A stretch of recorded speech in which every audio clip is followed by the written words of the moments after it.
say that spirits all have something that they want. And ever since Jody Hildebrandt moved into the Franke household, just weird things have been happening. People are hearing footsteps inside of the walls. That's what it sounds like. It's hard to explain, but it sounds as if someone is inside of the wall just walking around through the walls. The Frankes obviously didn't check inside the wall, but it's starting to freak some of them out. Whatever it is, it feels like Jody brought it into the house with her, whatever these spirits are.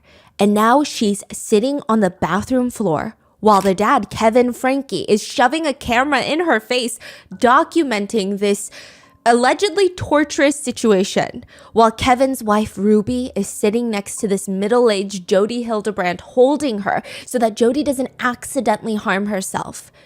This happens maybe once a day, maybe a few times a day. It's like another being just enters Jody Hildebrandt's body and starts controlling her movements. And it's so easy to tell because immediately Jody Hildebrandt's eyes get pinched closed and she starts breathing heavily. She looks like she's in pain. She looks perhaps even constipated. Today she's on the floor with her hands fisted into balls and she's slamming it down onto her chest.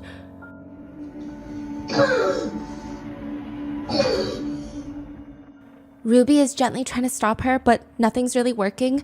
By this point, they've tried everything. I mean, Kevin was known as the resident exorcist for a minute, trying to cleanse Jody of whatever evil spirits are following her around. He says, I would place my hands on her head, and then I would command the demons to depart. And then I would state every name of Jesus Christ that I could possibly think of. And those evil spirits were very reactive to those names. It became very clear. The minute he would start saying those names, Jody would thrash and hiss and wail and growl at people. It was like she was being hurt every time Kevin said one of those names. What is it that the spirits even want? It doesn't make sense. Why Jody Hildebrandt?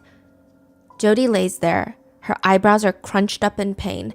And this new voice comes out. And it comes out like a deep, aggressive voice. She's mine. What did she just say? She's mine. She's mine. She knows. I own her. She knows. I own her.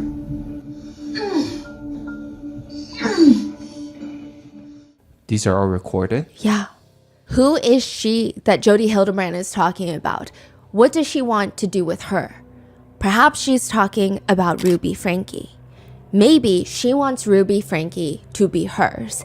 And maybe she's gonna do everything in her power to make sure that she is hers.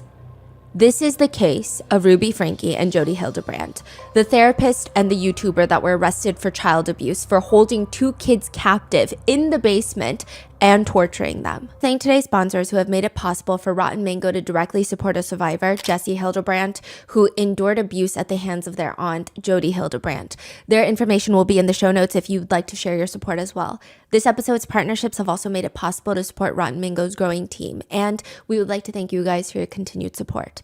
As always, full show notes are available at rottenmangopodcast.com. Today's case involves some very well-known names in the family vlogging world, Ruby and Kevin Franke, plus their 6 children, best known as their channel name, 8 Passengers. All the minors in today's case have been protected and will simply be referred to as either boy, girl, or just their first initial. We will be using the names of the 2 eldest children, Sherry and Chad. They are of legal age. They've publicly spoken out about Ruby and Jody. And additionally, Sherry recently published a book that I read, and like I said, you need to get 10 copies of this because no coverage of any news station, any documentary even compares to the truly visceral way. It's like such a vulnerable way that Sherry is able to convey her feelings about everything that's happened. And she does it without, there's so many points where it's very depressing to read, but ultimately the amount that she's shown to have grown from this is inspiring and incredible. It's one of those books that I think we will all be thinking about 2 days after reading it, 2 weeks, 2 months, and even 2 years down the line. Also, I believe she narrated the book herself, so if you're more into audiobooks, that would be a great way to listen. As for content warnings, there are descriptions of food restriction, child abuse, CSA, religious abuse, therapy abuse, as well as just overall abuse and in general. Now, side note, there is going to be a lot of conversation about the LDS Church in these episodes. Ruby and Jody were devout members of the LDS Church, or at least they claim, or they thought they were, but they should not be used as representations of what the faith means or how it should be practiced. We are also not here to discuss the LDS Church or faith as a whole. I personally don't have much experience, but like with any religion, there's going to be bad people that do bad things, and sometimes, if the establishment protects them, I do think that there should be consequences for all those parties involved as well. With that being said, this was originally supposed to be a 3-part series, but with the addition of Ruby's personal journals detailing the torture, Kevin's claims that he did not know the kids were being abused, as well as just all the online conspiracies discourse, there's another woman that a lot of people want to be arrested in connection with Jody and Ruby. This is like the 3 musketeers, and people online are saying you've only arrested 2 of the 3 musketeers. So there's a lot of discourse there. Now this is going to be part 2 of the now 4-part series. Please go watch part 1 if you haven't already, and that's in depth onto Ruby Franke's YouTube career, the channel 8 Passengers, how they go from making millions of dollars to just being canceled for suspected child neglect, and all of the video proof that Ruby Franke is a pretty horrible mom. In this part, we will be going over Jody Hildebrand and how she likes to force divorces as a so-called marriage counselor and how she likes to ruin people's lives. In part 3, we go over the torture house that is her $5 million mansion in the middle of nowhere. And in part 4, we will go over all of the online conspiracies as well as the prison calls, how passionate netizens have been that something needs to happen to both Kevin Franke and Pam. There's a woman named Pam. So with that being said, let's get started. Do you think that you can pinpoint when exactly you made the worst decision of your life? Because marriage counseling is ruining Adam Paul Steed's entire life, including his marriage. Not even in the marriage counselor is biased and she keeps siding with my wife that a lot of husbands like to argue. It is so much worse than that. Marriage counseling will kickstart a chain of events that has Adam kicked out of college, hundreds of thousands of dollars in debt, hated by every single person he knows, and in jail. He's holding his little daughter in his arms when the officers arrive. This is a protective order. We're going to have to take your child. The little girl starts screaming, "Daddy, no, Daddy, no." And the authorities, they more or less just rip her from Adam's arms. He has no clue what the hell is happening right now. In exchange for his child being taken from him, Adam is now branded the most evil person in the entire campus of BYU in Utah. How old is Adam? He's in his early 20s. He's a college student. Okay, and the kid is? 1. Oh, wow. Yeah, now if you see him on campus, it's like seeing Satan himself just walking casually through the corridors. He's evil. You know, he's got like a 500-page honor code file in his name, which... Okay, side note, BYU is a religious institution. So while a lot of institutions, they have honor code offices, they're typically for policing the academic integrity of students. Whereas BYU, you could basically start a file for your roommate if you caught them watching thirst traps, or if you catch them secretly drinking coffee, because BYU is sponsored by the LDS Church. The honor code includes behavioral standards established by the church, like caffeine intake. There's not a single drop of tea or coffee that you're going to find on the entire campus. Yeah. So what do you drink? Energy drink? No, you can't even drink energy drinks. They love soda. Yeah, that's why soda shops are a big thing in Utah. Like sugar? Just sugar Yeah, highs? just straight sugar, I think. Yeah. Okay. Now, Adam's file is now 500 pages long.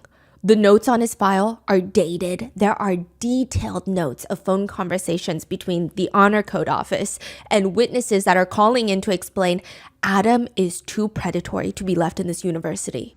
Which is a very bold statement to make. I mean, they're saying that the longer that he's a student here, the more people are in active danger.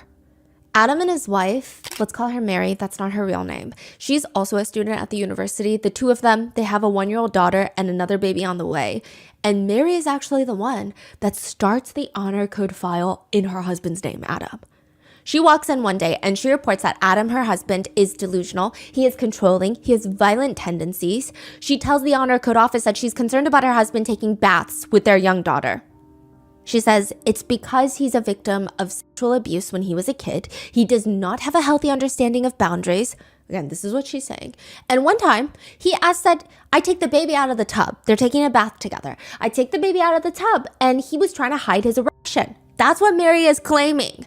She said from then on, she had to be in the bathroom at any given time that Adam was alone with any of the kids.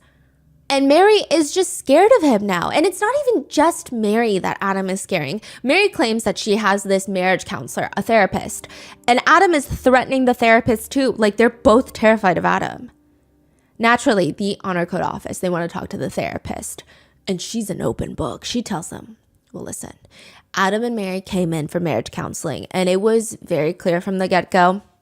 I mean, due to Adam's behaviors, it was just going to go downhill. The file reads, the therapist advised and explained that Mary wanted marriage help. At first, the story was a common theme of a wife struggling to understand her husband's problems with self-pleasure and porn consumption. However, the therapist quickly became alarmed because Mary had been convinced that by Adam, that whatever Adam was doing was not anything wrong, that this is just the way that men behave. The therapist states she believes Adam is manic, and with the encouragement of therapy, Mary has been trying to set boundaries and be more assertive with herself in the relationship, and Mary had, quote, began to waken up to what was acceptable behavior and how confused she had been and how off track Adam has been. The therapist is explaining to the honor code officer, Adam is masterful at keeping Mary in this constant state of confusion. The notes continue. The therapist explained that Mary felt too threatened to comprehend or connect with the seriousness of some situations. But once Mary started putting in boundaries, Adam did not like that. And that's putting it mildly. The therapist states he's psychologically unstable. He has an intense delusional fixation on me, the therapist, and he keeps saying that I'm the Antichrist. Which sounds alarming, right? And he's violent. The therapist strongly asserts that she's just scared that the two of them have kids at home. One example that the therapist gives to the honor code office is that Adam held their infant daughter over the third floor balcony, and he was just giggling. He was like, oh, holding you over the third floor balcony, haha. He thought it was a funny joke. The therapist claims she would not be surprised if he does anything drastic to Mary or the kids so that they don't leave him. He is just so extremely manipulative, pathological, narcissistic, and dangerous. The therapist explains that out of all of her years, treating thousands of married couples, I've never been terrified of a client until Adam. There was this one instance where they were both in my office and I was so physically threatened by him, I had to position myself between him and the door so that I could make a hasty escape if I needed to. This was the first time in all the years that I've been a therapist that I've ever had to do that. She goes on to allege that not only has Adam Paulsteed essayed his own wife, but also their 1-year-old daughter. She states confidently with her whole chest, Adam is the most dangerous person that I have ever met in my life. He is very clearly a predator. That therapist's name is Jody Hildebrand. When Adam first looks into Jody, his potential new marriage therapist, he does like a quick Google search on her just to see what's going on. She is one of the most recommended therapists in the Wasatch Front of the Mormon Church for like the past 20 years, honestly. Wow. Her website sounds good. It says, my style is compassionate yet direct and clear of what is necessary to fully change and champion any addictive or self-destructive behavior, whether it be ravenous addictions, feelings of inadequacy, conflicts in relationships, intimacy problems, communications and breakdowns, and frankly, block anything that prevents having and creating peace and joy. At the bottom of her website, the banner reads, what you do is not who you are. I don't even know what that means. Her resume on paper seems great. Bachelor's in English, graduate work in educational psychology, earned a master's degree. Then she worked at Cirque Lodge, which is a nationally known drug and alcohol treatment center, which is frequently visited by celebrities. It's expensive. It can range from $30,000 to $100,000 to get treated for 1 month. 1 month. And Jody would not stop talking about it. She claims that she treated Paris Hilton, not for drugs, but for bad behavior at the school that, the camp, if you will, that Paris Hilton was sent to that was terrible.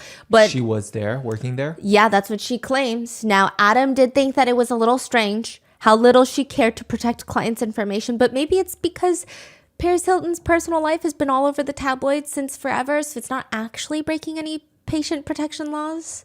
It is weird though, and Adam did think it was weird. Besides, it's fine because Adam and Mary, they're going in for marriage counseling. They've been married for 2 years when they're recommended by a church bishop to go see Jody. The church bishop is like, oh, that's a good one. Adam says Jody was very charismatic right off the bat. Mary's instantly obsessed. She's really happy that she's working on herself. And Adam was just excited for his wife because he thinks maybe Jody is a good fit. She's firm, but she seems very wise in a fun way. She doesn't mind laughing and making jokes so that the message gets delivered. I mean, for a church recommended therapist, she doesn't seem like she takes herself too seriously, at least in the beginning. As for Adam's relationship and marriage itself, there's just a lot to work through, just a lot. They're trying to balance being new parents while also being college students. They have a 1-year-old. Mary is pregnant with their second. They're both students at BYU. They're both Mormon. But for Adam's wife, she's not even just religious. It's not, oh, church on Sundays. Her dad has a very high standing in the church. So there is pressure for them to be the best LDS church members out there, which naturally is not the healthiest. Adam says that whenever he Googled something, if he even saw for like 20 seconds, okay, maybe he Googled it. Maybe he Googled a naked woman's picture for 2 seconds. And if he looked at it for 2 seconds and he had a quick lustful thought about it, he would call his wife and apologize profusely. Like you would think that he met another woman at Motel 6. He's saying, I feel terrible. What I did was terrible. This is terrible. It probably doesn't help that Adam's entire start to their marriage is just rough. All of Mary's family members hate Adam. They were against this marriage to begin with from the get-go. Adam was one of the biggest whistleblowers of the LDS church. And it's not that he turned against the faith. He's like a devout LDS member, even at that point. He was assaulted by a higher-up in the LDS church when he was a child. He was one of the first few victims to kickstart a decade-long chain of almost 93,000 victims who have come forward with essay claims against the Boy Scouts of America. Wait, 93,000 victims? Have come out against the Boy Scouts of America. Now, it gets very complicated because you're like, what does the Boy Scouts have to do with the LDS church? Adam was one of the first people to try and get some justice. So quick context, the LDS church was the largest sponsor of the Boy Scouts of America. Scouting was considered a big part of the youth development in the church. So about 1 out of every 5 Boy Scouts were of the LDS faith. They were essentially sent by the church as part of their church youth activities. Now, there are LDS higher-ups that also hold significant positions in the Boy Scouts executive board. If you are an Eagle Scout in the Boy Scouts, which is like the top 5% ranking, it is a badge of honor at church. So they're 2 separate organizations, but not really. They're very merged together. Adam Paul Steed grew up in the LDS church. In fact, his dad works as a seminary teacher for the church. They're very serious. When he's 14, he goes to a Boy Scouts camp in Idaho where he is essayed by a scout leader, but who also happens to be an LDS church leader named Brad Stowell. After the essay at the camp, he tries to report it to the Boy Scouts leadership. They don't care. Adam straight up calls the police himself. He's like, come get this guy. He's very brave. He's 14. Now, Brad Stowell admits and confesses to molesting not just Adam, but 24 boys, and he pleads guilty. He receives a dainty little 150-day jail sentence. That's about a week per boy that he abused. About a week. That's it. What kind of jail sentence is that? But how did he get away with essaying so many boys? Adam and his father, they go to the church higher-ups to report the abuse because he's also a higher-up church leader, Brad the abuser. I mean, he's not just a scout leader. He's heavily involved in the LDS church. He has a leadership position. So according to Adam, when he brings this to the church to report it, the church does practically everything to shut Adam up. Which, why? Because apparently, years prior to essaying Adam, Brad confessed to essaying a 6-year-old boy. His LDS bishop, church leader, sent him to, quote, counseling, and then later stated, you are cured, and allowed him to keep working with children. I think with any massive organization, at least, I think religion is beautiful, but sometimes it can provide ways for people that should not be around children to be around children. And that's going to happen anywhere in any religion. And I think in this situation, the chain of command, they all should be punished. I don't think that this is representative, hopefully, of the LDS church as a whole, but this whole chain of command, whoever his bishop was, I was like, you are cured, is crazy as well. No, it's alleged that even after he was, quote, cured, there were more reports, more warning signs that people have reported, hey, this Brad guy is really creepy. But the Boy Scouts and the church, they ignore it. They even cover it up. So when Adam and his dad, they try to get justice from the church because how do you let him still be around children? The church turns around and allegedly pushes the family out. They fire Adam's dad from the church as a seminar teacher, and they're just pushing this issue too much. They don't like it. They feel like if other victims come and seek help, it's just going to start getting messy, allegedly. And Adam, this little boy, instead of getting the support that he needs, he starts getting treated like a money-hungry liar. Like he is just out here to get money from this church that has about $1 billion. I think they're worth like $1 billion, the church, yeah. Adam and his dad do not give up. There's a lot of respect, honestly, for the two of them now in the LDS community and just everywhere else. Adam and his dad not only fight tooth and nail for justice, and they help other victims come forward, they fight to get laws passed. So this gives an extension of the statute of limitations for SA victims in the state of Idaho. Prior, if a child was SA'd, they would have to report the abuse before their 23rd birthday. Adam's advocating, his dad is advocating, they get a law passed in Idaho that you can report it at any point in your life now. There's no statute of limitations, which the LDS church allegedly really hated. Really hated. Just curious, why would you not like that? No accusations, just thoughts. Just kind of weird. Now, even though Adam is a victim of the abuser that belonged to the LDS church, it appears nobody cared to help him. Nobody wanted to do anything. The backlash to telling the truth, demanding justice, trying to get other victims to get help, his whole entire family has to relocate from Idaho to Utah because it was that bad. They were shunned. That is where Adam meets his future wife, Mary, at BYU. They get married, they have 2 kids now, and everyone is telling his wife, even before the marriage, that Adam is a terrible person. I mean, he did all of these weird, shady things to try and make money. The alleged church leader that tried to suppress Adam, President Hillam, he ran the whole Boise, Idaho temple. He was in a leadership position. He also was heavily involved with the leadership of the Boy Scouts. He did everything, allegedly, to cover up the abuse. Coincidentally, Hillam is very close friends with Mary's parents, who are also very high up in the church. So they're doing everything to try and prevent these two from getting married. When Adam heard that his fiance's family hated him, he said, I was depressed for a couple of days.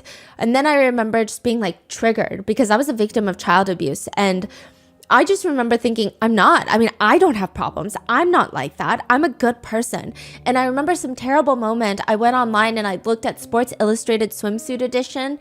And then I called my bishop and I went into this repentance process. I called my wife. I told her I wasn't worthy to get married.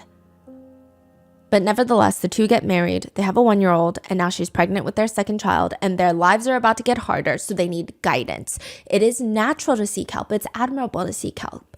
They get referred to Jody Hildebrandt, and that's when everything starts falling apart. At first, the changes are really small, but Adam does notice it. So Jody likely knew Adam's history, like this whole thing. Yes. And she's involved with all these leaders, right? Yes. And she wasn't as involved with all these higher-ups, but it's alleged that she saw Mary as a way to get even more influence in the LDS church. I see. Adam says his wife would just confront him all the time, just out of nowhere, confronting him with abstract things, like very vague accusations. You're in self-denial about your own addiction. What does that even mean? Adam says, I just have a million questions. I mean, it doesn't even make sense. What addiction are we I was never diagnosed with any sort of addiction, nor was I actively struggling with one. Sure, he has PTSD from the abuse he suffered as a child, but what the hell is his wife on about? But Jody starts telling them that everyone has an addiction. Every single person has an addiction. Whether it's food or reading the Book of Mormon too much. Yeah, you can do that apparently.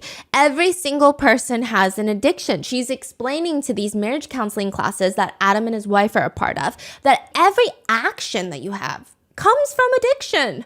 It's rooted in addiction. Most of the time, you don't even know that. It is the cause of every action that you take. Are you jealous about your friend doing something? It's an addiction that's causing the jealousy. Are you gaining a few pounds on vacation because the food is delicious? No, it's actually an addiction. It may not be obvious at first, but that's what Jody's here for, right? To get to the bottom of your addiction. For example, Jody would teach if you have to spend time not thinking about something, like a picture of a naked person, the fact that you have to not think about that proves that you're an addict. In other words, all this resistance of white knuckling not to think about the magazine on the aisle of the grocery store, the fact that you have to not think about it means you're a sex addict. Which, by the way, she's talking about like Playboy magazine. She's not even talking about Hustler magazine. Another huge belief that Jody teaches her married couples is, from the beginning, Jody tells every single married couple, relationships have to die so that it can be reborn again. It's like a resurrection. How do you do that? Separation. It's the concept of only if your relationship dies, only then can it be reborn. It kind of makes sense. Adam says because of the worship of Christ and his resurrection in the LDS faith, in theory, this whole theory of relationships dying is almost too perfect. But Adam soon realizes, quote, if the relationship or marriage didn't die on its own, Jody would kill the relationship in any sociopathic way alive. After a few weeks of being in a big group setting with a bunch of married couples and Jody, now it's time to graduate to the next step, split the couples up. Husbands go off into the men's counseling group, wives go off into the women's counseling group, and that's where things just start going off the rails bonkers. Adam is placed in a group setting with other husbands. Jody is leading it. These other husbands, week after week, are just confessing in the man's group. They're just confessing to the most heinous predatory crimes. They're confessing to having thoughts about SA, child abuse, incest. Adam is traumatized. He's a victim of CSA. He does not feel safe in this group, but Jody does not care. She tells him, actually, you're on the same level as these people. He's like, no, I'm not. I don't have predatory thoughts. These people are predators because they're confessing to these predatory thoughts. I'm a victim of CSA. I feel triggered when I'm in this group. She's like, no, you're in denial. You're just as bad. I'm going to help you see the truth. This escalates until 3 weeks after giving birth. Adam's wife is understandably in a very sensitive state. She's vulnerable. Adam says Jody starts digging her claws just deeper. She starts helping Adam's wife identify how she's the victim. Mary was likely very confused. Like, what do you mean I'm the victim? It's the, oh, sweetie, you just don't know it yet. That's what Jody's saying. Jody would tell Mary that she had been conditioned by Adam to believe that a husband who looks at a naked picture here and there is normal. It's not normal. It's basically the same level as cheating or domestic violence, if not worse. So of course you cannot trust him around your kids. She's trying to tell Mary it's the same as if Adam killed someone, you know? Would you forgive him and just hope that he doesn't kill someone else? Or maybe doesn't kill you or your baby? Adam is so taken aback to be treated like a predator. I mean, he had to uproot his whole life after being victimized as a child, and he's still trying to work through the trauma, and his own wife is treating him like a perpetrator. Mary eventually tells Adam, it's your addiction, you just don't see it. Side note, Adam has only seen about 2 hours of porn in his entire life, but his wife is acting like he is an addict of these videos. Mary tells Adam that he was never a victim of child SA. The wife is telling him? That never happened to you. You're in denial because you have an addiction. You made up that story because you have an addiction. By this point, Adam is trying to convince his wife, that's crazy. Like, that's crazy. I'm not an addict, especially not for sex. And she knows that he would never lie about what happened to him. So in this desperate attempt to try and save his marriage, Adam agrees to his wife's conditions on how to save their relationship, which is they need to break the relationship so it can be resurrected, remember? Jody instructs them that they cannot talk to each other. They can only talk to each other in a group setting, and they need to break the relationship in order to rebuild it. Adam suggests getting a second opinion because what kind of crazy therapist even suggests that as a marriage therapist? But Jody tells him, see, that's your addiction speaking. The addiction knows that you are solving your addiction by coming to me. Of course, the addiction doesn't want you to keep going to me. Addiction is a parasite and it wants to keep being fed. Mary rejects his idea. She's like, no, I'm going with Jody. Now, again, this is just from Adam's perspective. Mary has not said her side of the story, but it seems like there are, I mean, he's got files of evidence. He was on a big podcast called Mormon Stories, where they've been really covering the Jody Hildebrand, Ruby Franke case. That 5-hour-long interview with Mormon Stories with Adam has been taken down due to a court order. So it's a Why? little. How so? What's going on? There are speculations that Mary did not like being spoken about. But Mormon stories, when Adam went on there, he gave every single file that he had. Police reports, the 500-page honor code office file. He gave lawyer statements, every court order. He gave everything. He gave Jody Hildebrandt's therapy notes that he subpoenaed. He gave everything. So it's still alleged, but I just putting that out there. Now, Mary allegedly rejects this idea. From this point forward, she says, we're not going to really live together. Like, we're going to live together in the same apartment because we have 2 kids together, but we're not going to speak unless Jody is present. She even goes as far to allegedly give Adam a letter that says, as of today, I am no longer willing to take upon me the responsibilities that come with being your spouse. I set the following in boundaries in order to protect myself from expectations that are not being met in this relationship. I will no longer do these things for you as a wife. Cooking, cleaning, laundry, dishes, picking up stuff after you, reminding you of any of your responsibilities or appointments, assisting you in your schoolwork, spending family time, sharing intimacy, sharing a bed, engaging in any kind of physical touch beyond the social acceptable boundaries of friends. I will consent to share our apartment as living space. I will consider to have my responsibility to take care of myself and our 2 children, and I will not consider it my duty to inform you of my daily activities or plans. They have no physical, emotional, mental, or even verbal contact for weeks. And then one day, out of the blue, allegedly, Mary, the wife, asks Adam to give their baby a bath. So he goes, gives the baby a bath, and he says, quote, she totally walks into the bathroom in her lingerie. Like, I just remember thinking, oh my God, she's finally listened to me. We're going to get back to our normal life and stuff. And she starts teasing me and acting like she was going to hop in the tub with me, and I'm holding our baby, our 1-year-old. And I was like, hey, you got to get the baby out of the tub. And I'm laughing, thinking it's funny. She leaves with the baby. She comes back into the bathroom, looks at me. She looks at my private parts, and then she looks at me in disgust and just turns her back and walks away. That is wild. What is going on? That is the alleged honor code reporting of he had an erection in the bathtub.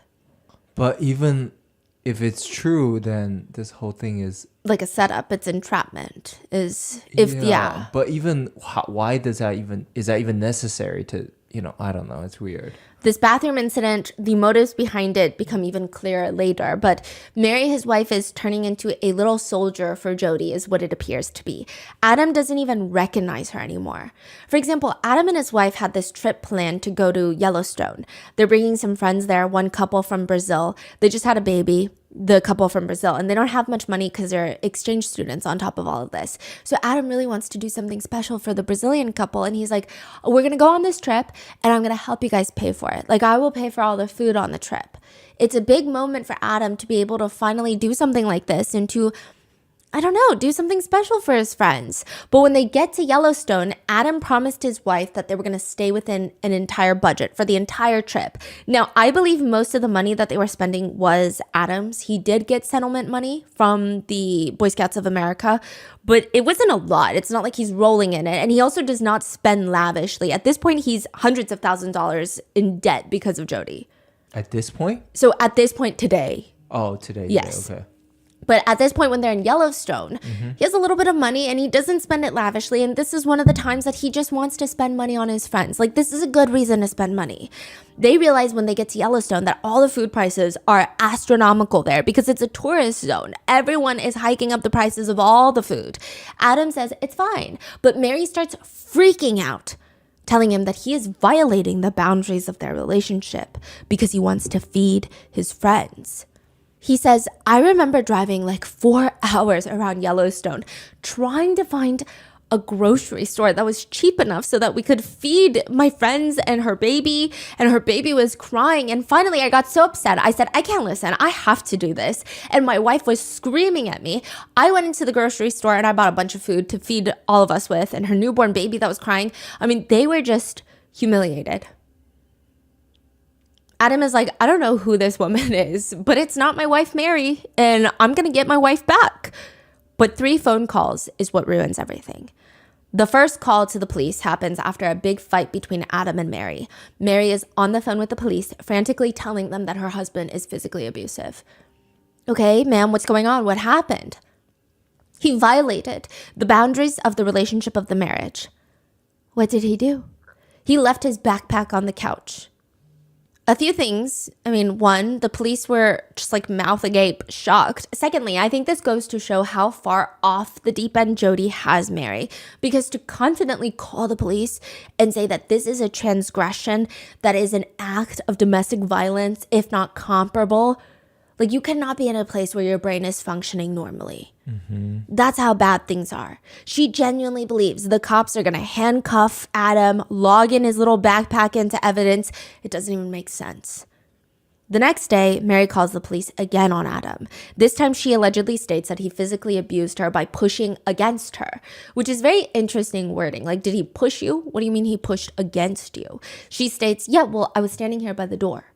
And they ask, were you blocking him from being able to leave the apartment? Well, yeah. Did he hurt you? No. The police leave because Adam has been incredibly patient during all of this, but he finally decides, okay, that was the second time. I'm not going to do this anymore.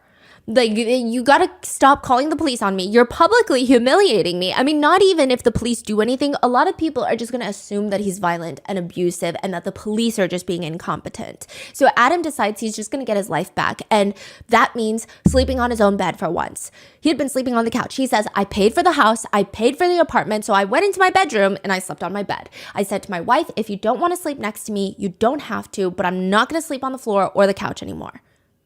He was just tired of being treated like this subhuman being. Adam's wife calls the police and states that Adam attempted to essay her that night. What did he do? She says, well, she felt like he might essay her. The police don't do anything because, again, it's not a threat. He didn't say it. He didn't try it. All he did was sleep in his own bed that he has every right to, and she was just having a feeling. When this does not work the way that Mary and allegedly Jodi likely intended, Mary just disappears with their 2 kids for a little bit. Now, again, this is alleged at this point. I think, like any video, you have to come up with your own conclusions, do your own research, listen to Adam share his story. And Mary has not publicly spoken out about it, so but you get it.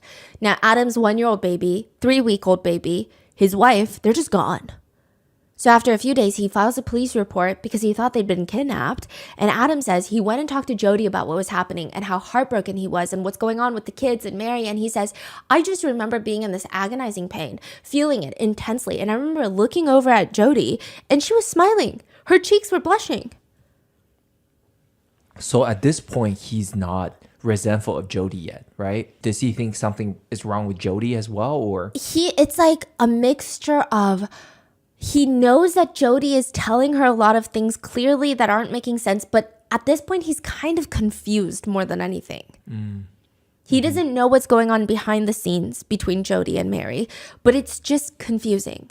So from there, Adam's wife starts reporting Adam for actually trying to abuse her and the kids, likely just making up insane stories that Jodi is feeding her. She gets a protective order against Adam and lures him to meet up with her afterwards. So he gets served this temporary protective order. And then she's like, hey, come meet up with me because I like you. Like, maybe we can work this out.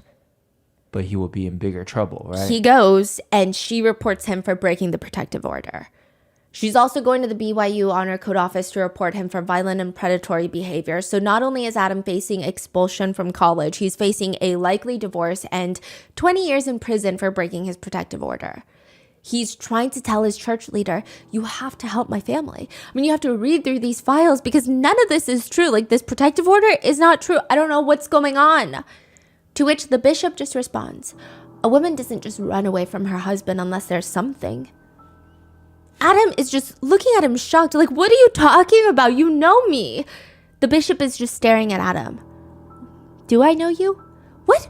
Are you talking about, like, you think I'm like physically violent or I'm sexually abusing her? He says, the bishop smiles. The fact that you just said that makes me know that you're guilty of those things. It is like every single person in Adam's life had just decided to turn him into the devil. He starts looking online trying to figure out what Jody's problem is, why is she suddenly on this warpath to kind of destroy his entire life. And reviews for Jody Hildebrandt, the negative ones, read, "She reminds me of an abuser in an abusive relationship. She isolates her clients by setting up unrealistic expectations so they believe all their friends and family are toxic, leaving them to only depend on her and her, quote, support phone calls. It makes me sad to think about how many relationships she has poorly hurt." Another, "She's not worthy to be trusted with your marriage or relationships. My wife went to her counseling and classes, and the main result was that Miss Hildebrandt brainwashed my wife that I had an addiction when I did not. My wife was so certain that I was hiding something as a result of this woman's lies that we had to go to an honest counselor to help dispel the dishonesty that Jody Hildebrandt had told my wife. Do not go to this woman. Go to a specialist who respects both members of the marriage and does not spread so-called empowering lies." And another, "I have a very different history with Jody than most. I'm a pretty well-known therapist, and I trained under Jody Hildebrandt for a year. As I trained under her, I saw her tear apart families and destroy relationships.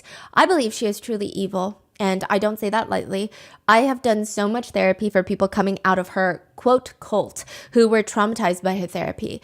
I don't have an axe to grind, but I am tired of people getting hurt by her work. I'm reluctant to speak out against colleagues and other therapists. However, I wouldn't mind somehow, some way helping people see how dangerous this woman is." But nobody is willing to listen to Adam or anybody else that has said anything negative about Jody. Adam was referred to Jody by the bishop from the church. Jody works as a therapist for this massive company called Lifestar, which, side note, the bishop, the church bishop that recommends Adam to Jody, the bishop's brother owns that chapter of Lifestar, which is already a massive conflict of interest. It just adds to all the foul characters in this case. Because the sick part is, Adam gets money from the settlement from his abuse case for things like therapy, and the bishop knows that, and it's like he's thinking, well, why not give that money to my brother by going to his business where they employ a bunch of therapists? And it's not cheap or affordable. It's like $500 a week per person.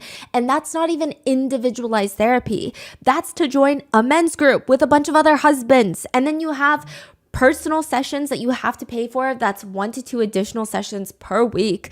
Between Adam and his wife, Mary, I mean, they're spending thousands of dollars per month to work with Jody.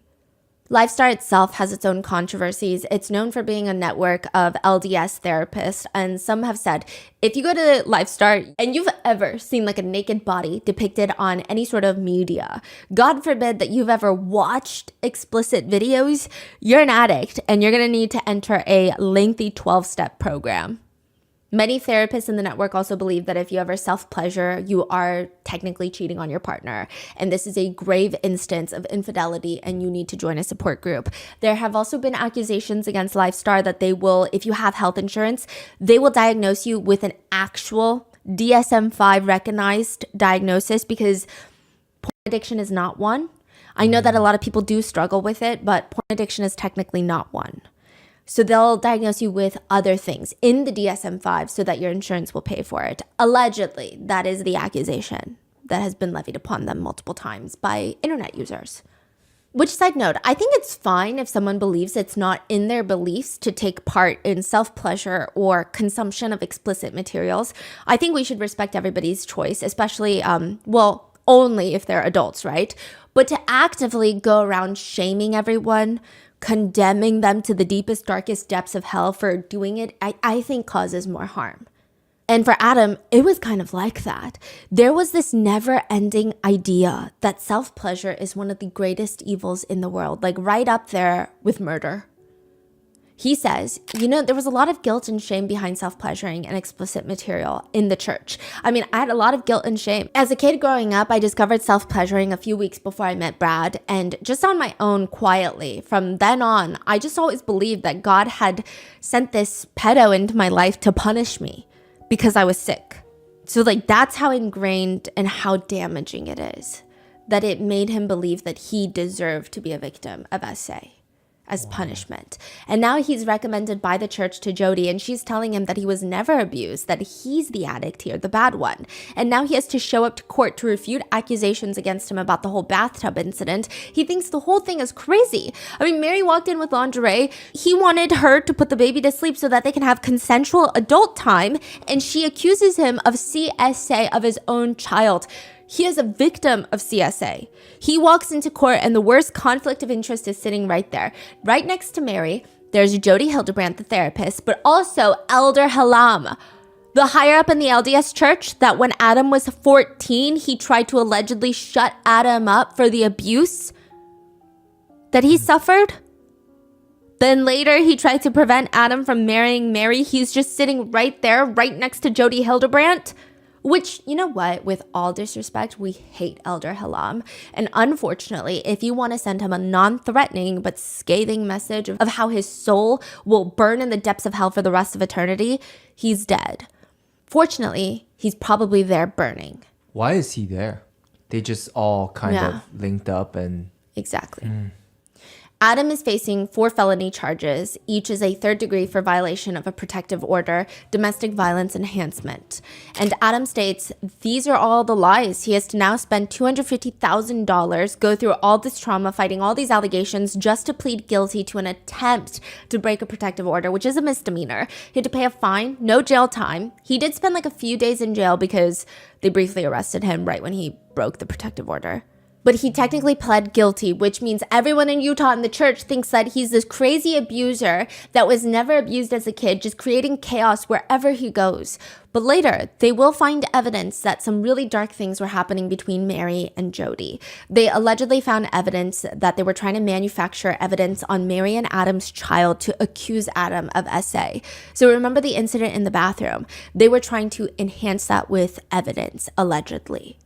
What did they find? Like text messages? Obviously, these are not available to the public. Just descriptions of it make it seem like there is evidence that shows Jodi and Mary trying to get the daughter to pose in a way and to say, like, daddy did this to me. Training her, if you will, allegedly. Mary and her attorneys use Adam's psych evaluation that showed how bad the abuse he endured in childhood was. They use those documents to now try and take his children away from him. So side note, they also just go around showing his documents to everyone, just with extensive details of the trauma he endured, just letting everyone read it like it's book club. And Adam says, the worst part is they used it against him to say that he's not fit to be a dad. He says, think about it. A victim comes forward, tells the truth about the hell and the trauma. Maybe he's a decent person, but this is really traumatic, and they use it to punish me, try and take the kids away. He says they kept arguing that because I was a victim of sexual abuse, I wasn't able to be a safe parent. They twisted it into something heinous to just stab him with. Now, an additional side note, Mary at one point accuses Adam of being gay, which in itself is obviously not offensive. But Adam has SA trauma from when he was a child, and it's likely that he has a very complicated relationship, or did have a complicated relationship with his sexuality, because he was abused by a monster who happened to be male. And being from a faith that typically condemns gay relationships, it's likely further complicated things for Adam as a victim. There was just no bar too low, no bar in hell too low for Jodi and Adam's now ex-wife, Mary, to just target Adam. Emails between Jodi and Mary were uncovered in Adam's fight to exonerate himself from the accusations. So the two, Mary and her therapist, Jodi, are writing to each other about the contract that Mary is going to give Adam. They're going back and forth of like, oh, you should say we're living together but technically separate. This is crazy. Mary emails Jodi, I wrote up this contract yesterday afternoon after our meeting. It's still a work in progress. I'm open for any suggestions. Thanks. Jodi responds, this looks good. The more specific you can be, the better. But this looks good as a starting point. I will share this with him this evening if you would like. They later add stipulations that Adam cannot withhold funds from his wife and that he is not allowed to see any other therapist outside of Jodi.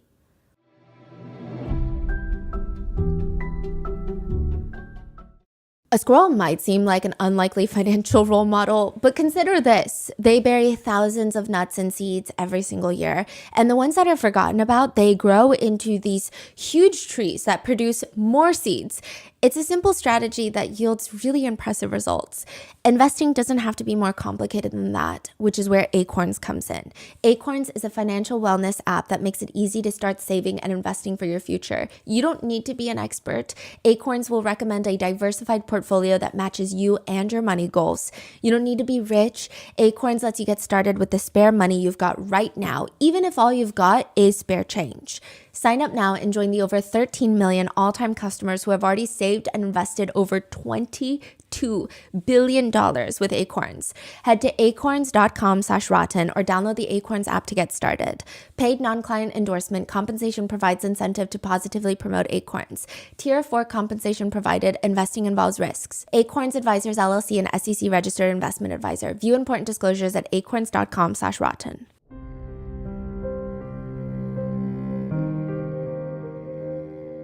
Now, side note, since we're here, fuck the honor code at BYU. I'm not sorry. Adam had a few friends targeted by the BYU honor code office just because they were friends with Adam, allegedly. One female friend was called in because Mary reported her for adultery with Adam since their divorce had not finalized yet. She was asked about so this female friend of Adam's is also a survivor of CSA. The honor code office asked her for hours, grilled her about the essay that happened to her during her childhood. We don't even know how they knew about it. She never told the honor code office that, so maybe they got church records, church files about it, which is crazy. She was interrogated over her past trauma. Then she was accused of having an adulterous affair with Adam, to which she adamantly denied. But they called in Mary, Adam's wife, and she confirms, no, I know they're adulterers, okay? They're having an affair. To which point, the honor code office is trying to ask, like, do you know what adultery is, right? Like, it's been... people do it, like they're having physical relationships. Mary just responds, oh, well, then maybe they didn't have an affair. Maybe it was just spiritual and emotional. The next friend targeted by the honor code office is Seth, one of Adam's best friends. Now, by this point, it feels like anyone who is friendly with Adam is going to suffer too. Truly, to try and alienate him is what I think. Adam was sharing custody over the kids. Not legally, but I think it was more so agreed upon. And Seth came with him to see Mary. Mary grabs, allegedly, a giant shell the size of a cinder block and throws it at Adam. He quickly dodges because he's holding their baby in his arms, and Seth wrote a statement about it to the honor code office saying, hey, you know how everyone is reporting Adam? Well, guess what? Mary just tried to kill him. Maybe not that dramatically, but you get the point. They turn around and the honor code starts questioning him if he's a sex addict. Also, Seth is a chef. He cooks with wine sometimes, as one does. They accused him of hiding an alcohol problem and being addicted to sex. They told Seth if he keeps hanging around Adam, they will kick him out of the university. They go after like 5 of Adam's friends for, again, the sole reason that Adam is around them. And also, at one point, the BYU police sent by the honor code office came and grilled, interrogated Adam for about 2 hours, asking incredibly intense questions about the abuse he suffered when he was 14. What does that have to do with anything? But it was traumatizing. He said, I felt so filthy and gross after that. It seems like the honor code office did not realize that Adam could subpoena their records, which he does. Adam says he will never forget the day that he was accused of essay of his own child. He says, how I couldn't even breathe. I had a panic attack in the parking lot afterwards. So there's a clear conflict of interest everywhere here. He subpoenas the BYU honor code files on him, which Jody clearly breaks patient confidentiality by talking to them about Adam. But not only that, she has nothing to back up any accusations, suspicions, or statements that she has uttered about Adam. He subpoenas her therapy case notes and the case notes about Adam, whom Jody Hildebrandt has reported for being this sexual predator, one of the most dangerous people that she's ever met, that he's R-wording not only his wife, but his 1-year-old daughter. He's so sick and twisted and so great at manipulation that he is an active danger to the public. You would think Jody has 2 novel-length spiral notebooks on him detailing his sick perversions, but when he gets her notes, it's like this long. It's 1 page, not even. Adam is in here for marriage counseling, has some issues that he wants to work on, aka staring 20 seconds too long at a picture of an unclothed woman on the internet. That's about it. So being used in court. Yeah, because he's like, I mean, this is not a good therapist. Like this is crazy. She's levying all these accusations against me and these are her notes on me. Like I've told her nothing. She wasn't even Adam's personal therapist. He was part of group sessions, but he never really sat with her one-on-one. Wow. So he's like, suddenly you're just coming out accusing me of like the world's most heinous crimes out of the gate for no reason at all. There are also logs of emails between Jody and Mary where they collude on how to take Adam down, allegedly. There are emails of Jody coaching Mary on how to talk to authorities to make Adam look worse. It's not even just like, say this, but she's all present things as an inquiry, not in anger.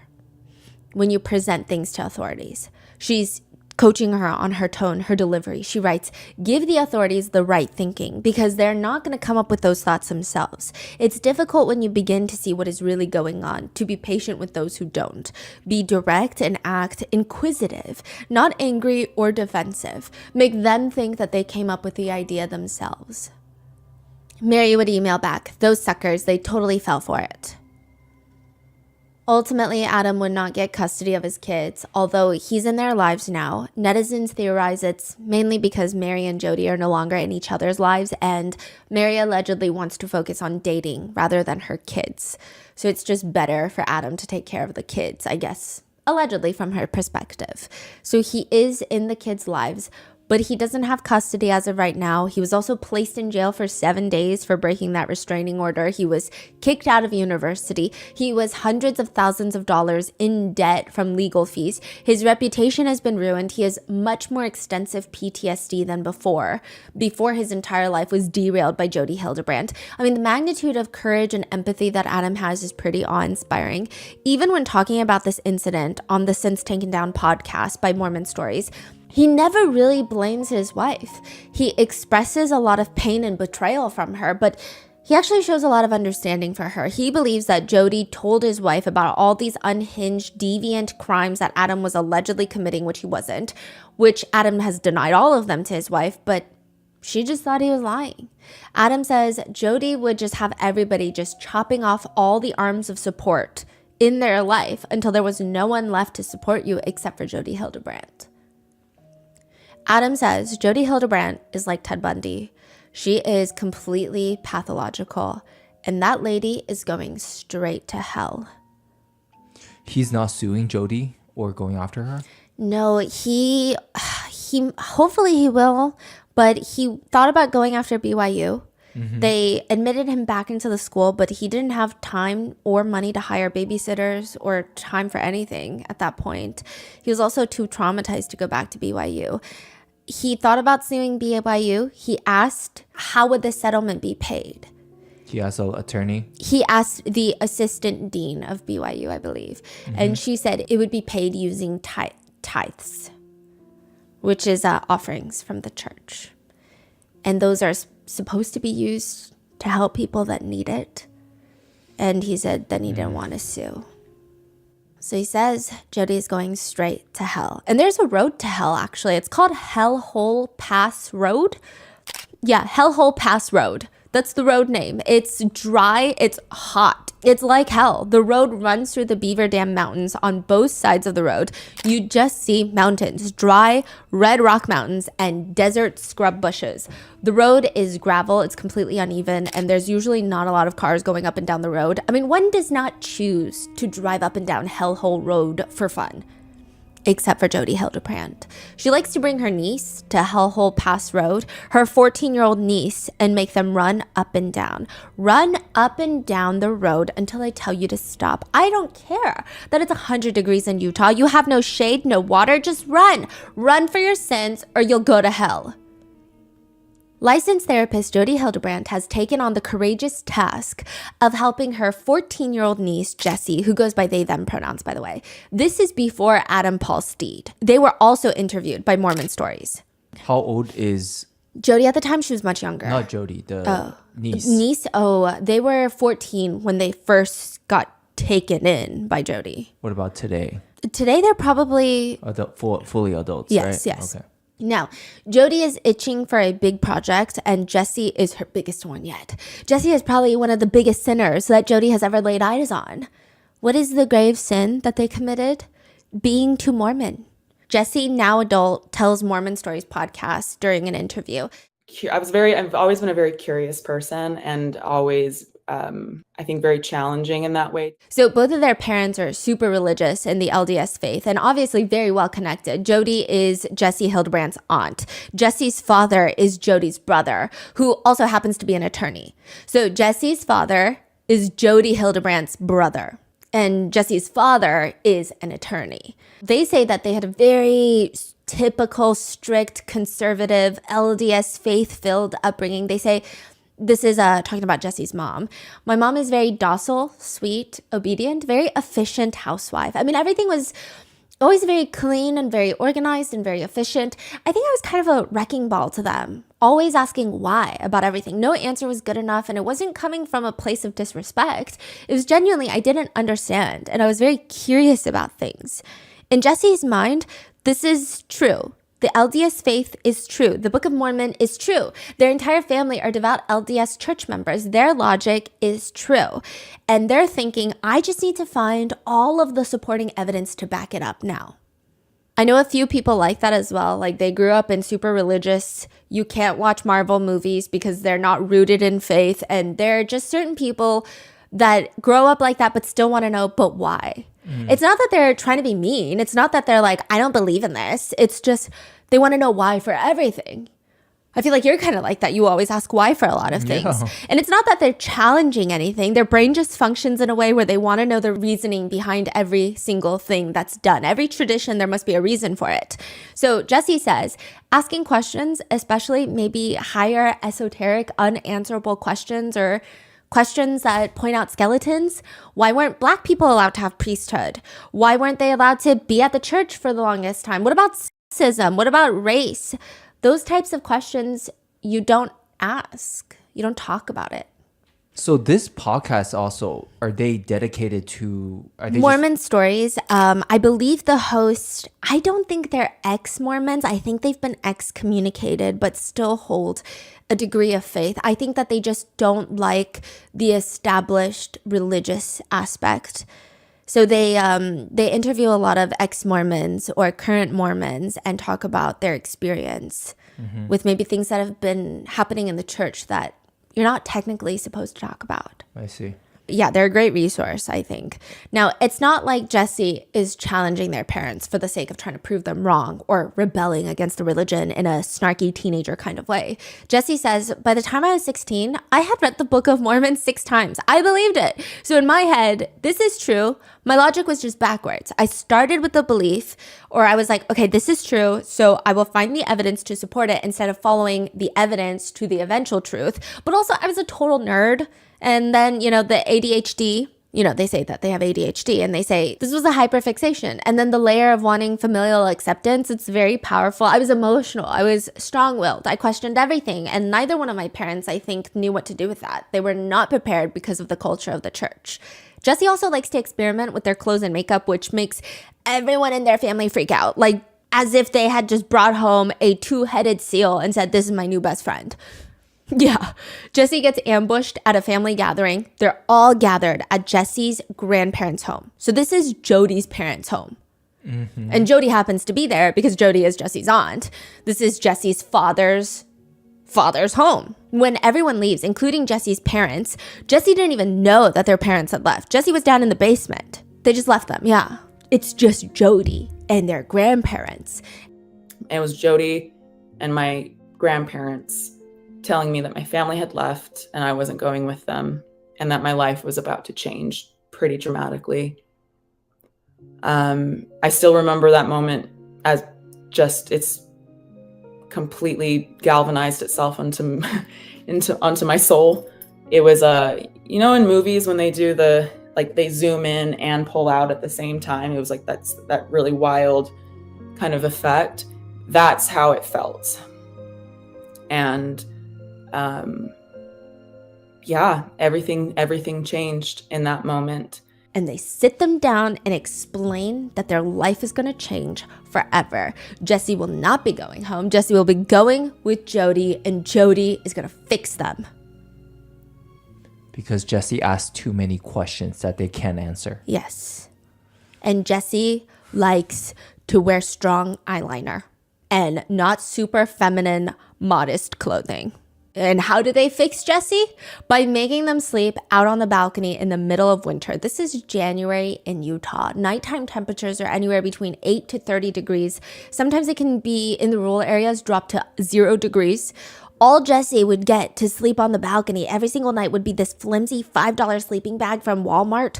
The risk of hypothermia is significant, but Jody does not care. She even lies to Jesse's parents, telling them that Jesse was given this high-end sub-zero type of sleeping bag. This just feels extreme. Why are we putting a 14-year-old through this? Jody would tell Jesse that this is the start of getting Jesse to confess to their sins and addictions. Jody is saying, Jesse, you are in denial. You have not come to terms with how evil you are yet. Jesse has ADHD, and at the time when they were 14, it was undiagnosed.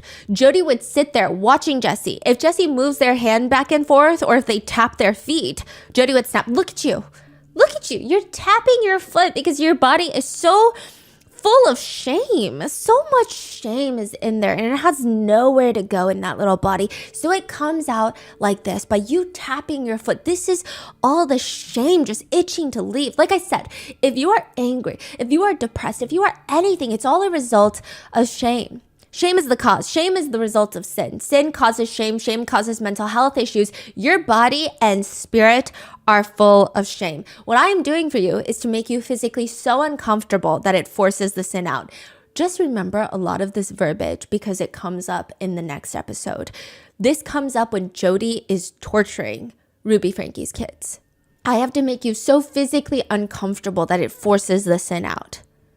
Eventually, Jody moves Jesse in from sleeping out on the snow on the balcony to this little bunker of a room in the closet in Jody's office. Maybe it's a little bigger than a closet, but no windows. It just has like a table and chair shoved inside, and they're to sleep on the floor.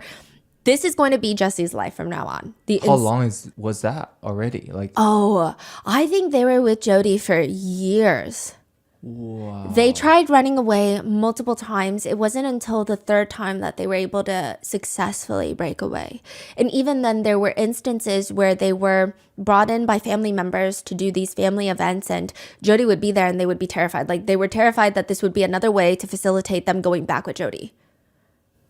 What's Jesse's emotion towards this whole incident? So much trauma. I mean, they're very eloquent. In the interview with Mormon Stories, they're able to articulate exactly what they felt in the moment that makes you feel like you were there with them. But at the same time, it's pretty clear that they're still working through a lot of the trauma.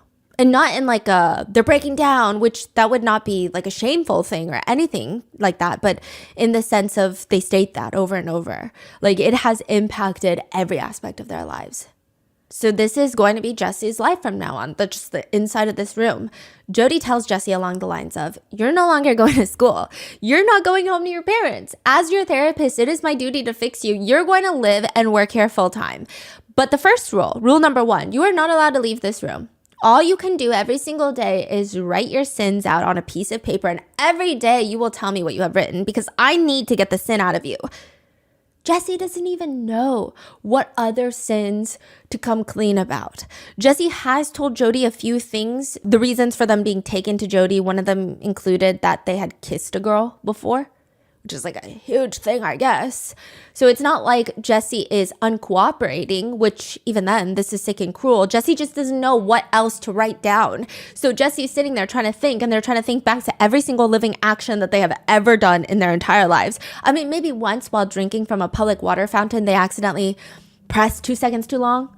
Like, they're thinking that hard. Like, is there anything that I've done that I'm preventing the evil from coming out of my body? Jesse's sitting there writing down, one time I lied to my best friend Scotty. Like, just the stupidest things. These are the types of things. And at the end of the day, Jody walks in, snatches the paper out of their hands, reads it out loud, and makes Jesse get on their hands and knees, beg for forgiveness while I read all of your sins back to you. When she's done reading the piece of paper out loud, she looks at Jesse, who is still on their knees. No. That's not it. This isn't it. There is more, and I need to know there's more. I know you've had multiple abortions. Jessie did not. Jessie did not. Jessie would even say later in the interview, I mean, Jodi would rationalize and validate these types of behaviors through dreams and visions. Like, she would have dreams that God came to her and told her that I had abortions. And so no matter what I said, I was a liar. She was convinced that every word that came out of my mouth was a lie. That gave her rationale to put duct tape on my mouth. That's why I was always duct taped. Everywhere Jessie went, she had duct tape on her mouth because every word I said was a lie. That's crazy. Which is like the most unhinged accusation. So first of all, Jessie has never had intimate relations that could result in pregnancy at that age. They didn't even really know or understand how it works. Also, Jessie likes girls. And that's what Jessie told Jodi. So Jessie's like, what are you talking about? I mean, they've known for a while now. There's just no way that they got pregnant, let alone terminated multiple pregnancies. Also, Jodi accuses Jessie of terminating, I think it was 14 pregnancies. It was a lot. It was just a lot. Even though Jodi knows that Jessie is gay. Jessie says, I was struggling with my relationship with my father. I was struggling with self-hatred. I knew I was gay. I knew I was queer. That was a huge part of my internalized shame. Eventually, Jessie learns that the only way to even get Jodi to calm down is to just make up things. And this is going to become really important in part 4, the final part of this episode, because Ruby starts accusing her own children of doing some heinous things. Jodi forces you to just make up sins.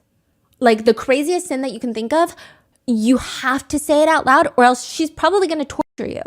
It's no matter what they did, Jodi just wanted Jessie to be the devil. There was no way around it. You could not prove that Jessie was not the devil to Jodi. They say Jodi was convinced that I was a drug addict, that I was a sex addict. She was convinced that I had multiple terminations. She was convinced of so many beliefs. Never allowed privacy. I was never allowed privacy when using the bathroom. I had 7 minutes to shower, 2 minutes to use the toilet with the door open. I wasn't allowed tampons because she was convinced that I was an addict and I was self-pleasuring with them. I was never allowed to have the bathroom door closed because she was convinced that I was constantly self-pleasuring in there. She was convinced that I was addicted to explicit material. I mean, I'd never seen porn at that point in my life. I didn't even know that people with my anatomy could self-pleasure. This is Jodi's manual on complete destruction of a human being, how to take a human and break them in every aspect, physical, mental, emotional. The physical is likely the easier part for Jessie, and that's saying a lot because it's just torture, plain and simple. Jodi would make Jessie run up and down Hellhole Pass Road for hours. The concept being, quote, for the reason of making me so physically uncomfortable that I would confess to sins. I mean, if you also made me run up and down a road for hours in the sweltering heat, I would confess to anything. I'd be like, okay, I just need a cup of water. You're right. I have reincarnated as the spawn of Satan. I would say whatever you wanted me to say. There was one time Jessie says that they finally stood up and said, no, I'm not doing that. Jessie says, that was the day that I walked away. And I was like, no. And I turned around and she punched me in the back and knocked me down. And Jodi, she's not tall, but she's sturdy. She's a powerhouse of a woman, very strong. Then she ended up going inside. I stayed outside. I went to a neighbor's house. The neighbor didn't know what to do. Jodi found me, came, and again, the neighbor was like, I don't want to tell her, but I have to because you're a minor and she has power of attorney. She's your guardian, and I can't lie to her. That's how Jessie gets sent back. Mentally, it's confusing though. Jessie says they ran away 3 times only to end right back up at Jodi's house, and the punishment for running away would be to be blindfolded, tied up by their arms and legs, roughly thrown into the back of a car. Jessie had no clue where they were being taken. They're driving for an hour before finally they hear the car shut off. They're in the mountains. Jessie will be forced to run up and down the mountains as repentance for running away. The worst part is it gets to the point where the torture and the life is so bad that once they're done running up and down the mountain, Jodi would start showering Jessie with praise. I knew you could do it. I knew you could repent, and my niece is still in there. Jessie says after attempting to run away 3 times, hating life, wanting to be in jail rather than with Jodi, but once they hear that little bit of praise, mentally, your brain is so starved, so desperate, it gives you a high. You want to work harder for praise from Jodi. They say in the other part, that type of abuse that I don't think is talked about as much is that 90% of the time, you're evil and horrible and wrong, and the abuse is almost unbearable. But then there are moments where you're rewarded and you're now the best thing in the world. And so after these 6 hours of running up and down the mountain, the reward that Jody gave me of acceptance of, you did it, you did the thing, it creates this cycle, which I think is already the foundation and the prerequisites of this is instilled in the Mormon church of having to earn love. But that has affected my life forever, for the rest of my life, of if I try a little harder, if I do a little bit more, maybe they'll love me, maybe they'll accept me, maybe they'll whatever. In this case, it was really extreme, where the abuse was so extreme. But then if you would bear it, then you would get these moments of immense reward from her. And it's just such a psychological fuckery. Mm. And I was scared of myself. People were scared of me. My family, So it's like this very sick cycle of abuse. But emotionally, Jesse says they thought about jumping from the balcony to break their legs because they felt like that would be less painful than the torture. Even going to jail, if they're so bad, just call the police. They would ask Jody, just like, let them arrest me, please. If I'm that bad, let them arrest me. Jesse says, I would rather be in jail. And the isolation was the worst part. Jody would tell everyone that Jesse is a nightmare, a terrifying nightmare. Jody told family members the reason that she has Jesse sleep out on the balcony is because, quote, I'm scared. I'm scared Jesse is going to murder me in my sleep. You don't know. She's going around saying, you don't know what I'm dealing with. I have to do this for my own protection. The worst part is Jesse believed it. They believed maybe she's right. Maybe I just don't see it because I'm young and I'm not connected to God, I guess. But like, why am I so evil? Why is everyone so scared of me? What about Jesse's parents? Believed it, that they're evil. Does Jesse have resentment towards the parents? Or? Yes, I believe right now Jesse is no longer in communication with their parents.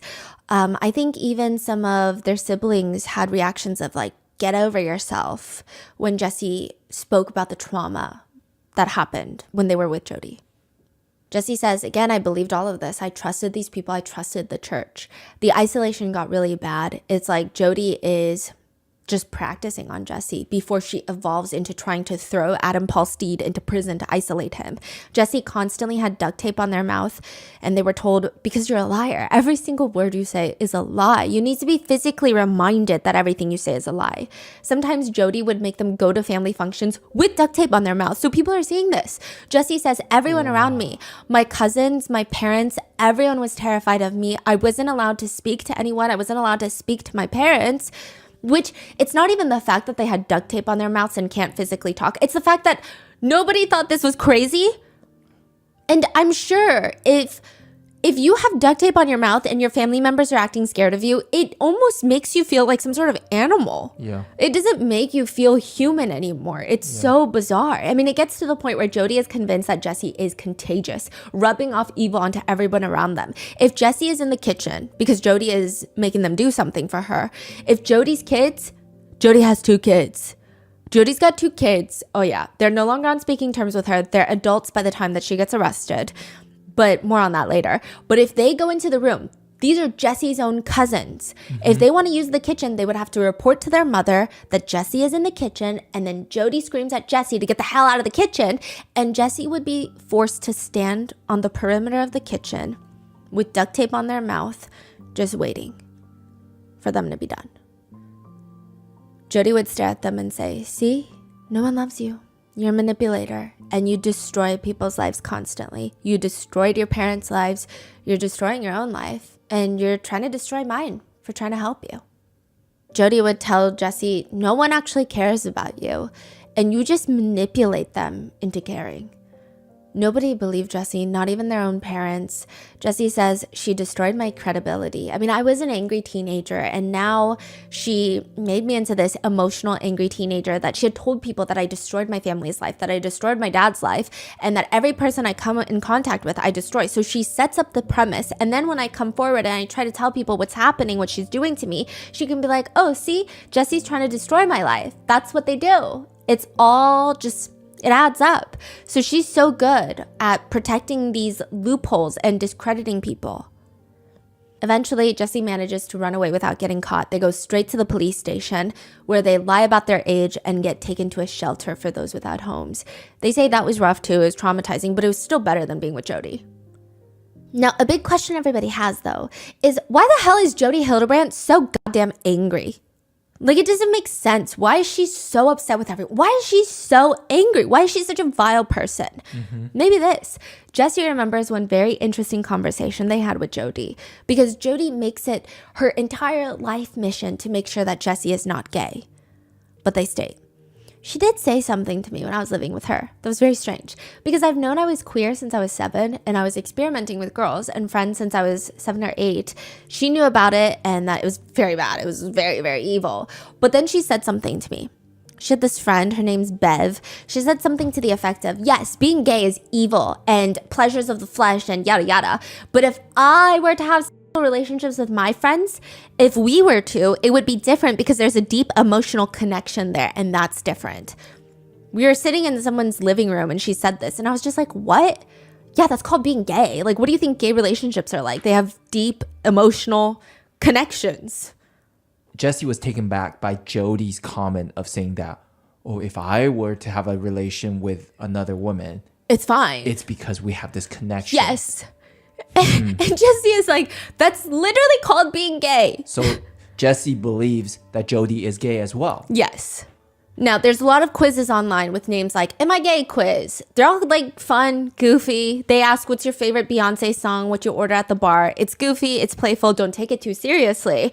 But to therapist Jodi Hildebrandt, it's not funny. It's not funny. This is not cute. As the world's worst life coach, Jodi will give advice to viewers who submit their life worries to Jodi. In one particular clip, she's responding to a viewer who states that she's going through her 13-year-old daughter's phone, comes across her search history where she's talking about taking a quiz. It's called the Am I Gay quiz. Jodi explains, there is no such thing as Am I Gay?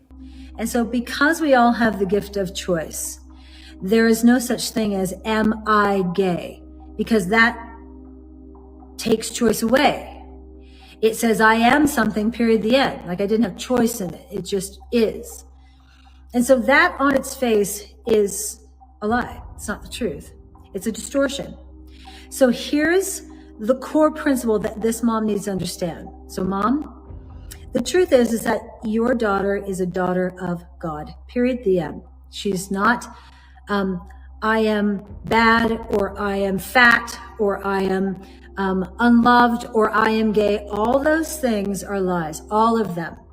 Which is like the collection of words she uses there is also unhinged. All these things are lies, all of them. It's a choice.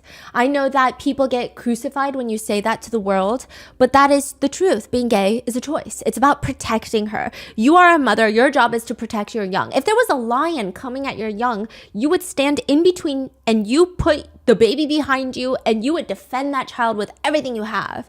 Well, that's what's coming at you. It is worse than a lion. It is here to snuff out the life of your child and kill her spiritually. What is? Being gay. So lesbians, you heard it here first. Your aura is stronger than a lion. Yeah, Jodi continues. I heard a song the other day called We'll Convert Your Children, We'll Convert Your Children. And it was a song about homosexuality and how they're coming for your children. It was the most evil thing I've heard. Which, side note, the entire song is tongue-in-cheek. They're singing about converting your children, that phrase, because it has always been, and still to this day, is used against the LGBTQ community. The only people that I've seen take that song seriously are both homophobic and dense up here. That's it. In another video, Jodi sarcastically says, LGBTQ. And I think there's an I now. Plus. Okay, it's another of these movements that are going on in our world that is divisive. I mean, I work with 3 people every day, and not every day, but probably once a week, somebody says a word like cisgender was the last word I learned. I'm like, what in the heck is that? It's just a made-up word that someone placed meaning on. Because of what happened with Adam Paulsteed, Jodi actually does get her therapy license suspended briefly. That's the only negative thing that comes out to what she's done to Adam, ruin his life completely, shatter and disassemble his entire family and re-traumatize him. She just gets her therapy license suspended on probation for like 18 months. So she starts this new life as a life coaching business. Everything gets more extreme in her beliefs. The coaching business is called Connections, and she preaches about living in truth. And it's a lot more extreme than when she was a therapist, because when you're in therapy, you are still governed by certain guidelines. But as a life coach, there's no governance. Oh, so she got suspended and now she's a life coach, which Yes, a counselor. she can do whatever the hell she wants now. Yeah. They call themselves mental fitness trainers. They say, like how you would need a fitness trainer for your body, your physical body, you need one for your mental state. And it's all about living in the truth with a capital T. Living in truth and not distortion means having impeccable honesty, rigorous personal responsibility, and humility. Which, I mean, those are like really vague words. I feel like you could apply that to anything. Yeah. Whereas living in distortion means you are addicted to something. That something could be as serious as drugs and alcohol, but it could also be hobbies, entertainment, receiving compliments. You could be addicted to that. You could be addicted to mirrors. You could be addicted to driving, going on drives. I don't know if, I don't know where that came from. You are also living in distortion when you know that you are not enough. Which, by the way, Jodi Hildebrandt has a memoir that she titled, You Are Not Enough. And everyone's like, I keep reading it as You Are Not Enough. Which, like, yes, Jodi, you are not. They also say that you are living in distortion when you are living in lust, which includes being sexually attracted to your own spouse. That's living in lust. So these principles get built upon through the years, and they actually do get worse as they develop. If Jodi was not against drugs, I would think that she developed her ideas while super high on some random couch and elbow deep into a Pringles can, because her ideas of truth and distortion, these cannot be sober thoughts. I'm like, this doesn't even make sense. We can only assume that the idea of formulating a coherent thought is too big of an obstacle course for Jodi because it doesn't make sense. The principles are, truth is always loving. Distortion is never loving. Control is never loving. So remember, if you really want to love someone, you'll reflect truth to them. If you love someone, you can be yourself around them and you don't have to tiptoe around what you're saying. When you love someone, you hold boundaries with them and your boundaries won't offend them. Anyone who is offended by a boundary is in distortion. Anyone who is offended by a boundary is someone who is being selfish and wants what they want. So with these principles of honest, responsible, and humble, you will have calmness, permission, peace, and a willingness to hold boundaries for you and your child. Who needs a lobotomy when you have Jodi Hildebrandt's great teachings? I think fortune cookies make more sense and are less vague than her so-called teachings. She would also hit couples with the, Jesus said, having the thought is the same as actually doing it. So if you think about your hot coworker, you actually did your hot coworker. One therapist who was training under Jodi says she was excellent in exploiting Mormon anxiety, being pure, being sinless, being perfect. But Connections was more than just therapy. It was a whole community that she created, a whole platform of people drinking her Kool-Aid. It was like a church within a church, and Jodi was the prophet. That person also didn't like the way that Jodi would treat clients entirely differently according to their status. He says, a client would come in who was well-known and had a lot of money, and she would say to me, we really got to take care of this one. And I thought, that's odd. So this was when Jodi was a therapist. And he would say, like, we're therapists. We're trained not to care about if that person has money. I think she was just salivating. She was salivating about money and power. Like, that excited her. What can I do with a client with a lot of money, influence, and a lot of power? Jodi was a businesswoman. I mean, She really has a lot of addictions, huh? yeah. She knew how to hit on a pain point, and the biggest pain point for people in order to turn a profit. Jessie says, this is the crazy thinking about it now, but I used to do her billing. So Jessie is Jodi's niece, remember? And they say, I used to do her billing. She would force me to do it, like free labor. Jodi's billing for the therapy session, Jessie says, I did her billing and she bills the LDS church. So every client, essentially, I would say the vast majority of her clients were from bishop recommendations, just based off the billing that I would do. So the host of Mormon Stories mentions, in the Mormon church, if somebody can't afford a therapist, sometimes tithes and offerings might be used by the bishop who recommends his ward members to Jodi. He will then foot the bill from the church offerings. Pay Jody. She's making money off the church, allegedly, right? But they pay the bill. Now, here's the problem with that. One, Jody is gaining a lot of wealth and success from the church itself.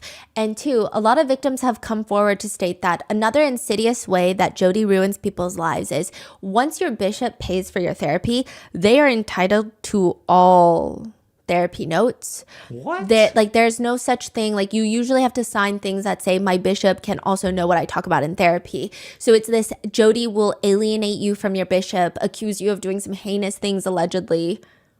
Is the allegation against Jody. I mean, multiple allegations against Jody. Even when Jesse's physical state started changing because of the physical torture that their aunt was putting them through, I mean, a lot of people at the church could see them in this mental and emotional anguish. People start going to the bishop about them, and the bishop then turns to Jody, gives Jody a full rundown, like, these are what people are saying about Jesse. Jesse says, Bishop went to Jody, told her, gave her the names of the people, what they said, the reason why these people thought anything was wrong with me. And according to Jody, it was because I was emotionally manipulating them into thinking that I would go to church, wear a long face, and manipulate them into feeling sorry for me. Jody would facilitate meetings with the bishop and with Jesse to tell them, no, tell them, Jesse, nothing is wrong, right? Jody's great.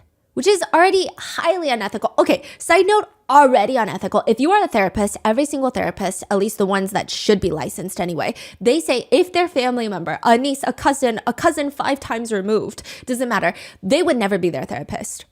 They would recommend someone, that's it. You do not become the therapist for your niece. And not only that, but you don't have them move in with you. And since, Jody is in competition for the worst person alive, and just bring the gold home, Jody would facilitate meetings with herself, Jesse, and Jesse's bishop. And the church leader, the bishop, would tell Jesse, you're like a horse. You got to be broken in. Jesse says, we drove to all the people's homes, all the church members that were concerned for me, and Jody sat me in the car. She told me exactly what I was going to tell these people, and I would go in and apologize to them for manipulating them into thinking that Jody was doing something wrong to me when she was actually saving my life. Jesse says, also, Jody hates men. She hates men. She thinks all men are pretty much, vast majority of men are evil, including church leaders. She thought church leaders were idiots. And she had the answer and that she understood it. She thought she was fighting tooth and nail on the front lines of Satan.